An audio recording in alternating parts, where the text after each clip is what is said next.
গাজায় আটক বন্দীদের মুক্তির দাবিতে এবং আগাম নির্বাচনের আহ্বান জানিয়ে শনিবার হাজার হাজার মানুষ ইসরায়েল জুড়ে বিক্ষোভ করেছেন। ইসরায়েলের সম্প্রচার কর্তৃপক্ষ জানিয়েছে, বিক্ষোভকারীরা ইসরায়েলের কাপলান স্কোয়ারে জড়ো হন এবং গাজায় ফিলিস্তিনি উপদলের সাথে বন্দী বিনিময় চুক্তি এবং আগাম নির্বাচনের দাবি জানান।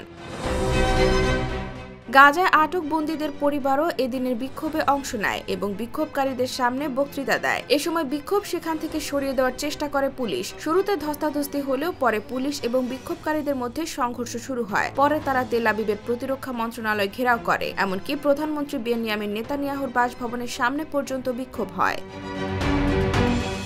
আনাদুলু বলছে, হামাসের সশস্ত্র শাখা আল কাসাম ব্রিগেডের প্রকাশিত একটি ভিডিওতে গাজায় আটক দুই বন্দীকে ইসরায়েলি সরকারের কাছে তাদের মুক্তি নিশ্চিত করার জন্য বন্দী বিনিময় চুক্তি করার দাবি জানাতে দেখা যাওয়ার পর ইসরায়েলে বিক্ষোভ আরও তীব্র হয়েছে। এছাড়া গাজায় আটক বন্দীদের মুক্তি নিশ্চিত করার জন্য সরকারি সদস্যদের প্রতি আহ্বান জানিয়েছে তাদের পরিবারগুলো। এমনকি যুদ্ধের অবসান ঘটিয়ে হলেও এই পথে হাঁটার দাবি জানিয়েছে তারা। তেল আবিব বিশ্বাস করে, গাজায় এখনও 134 জন ইসরায়েলি বন্দী আটক রয়েছে। অন্যদিকে ইসরায়েল তাদের কারাগারগুলোতে প্রায় 9000 ফিলিস্তিনিকে আটক রেখেছে।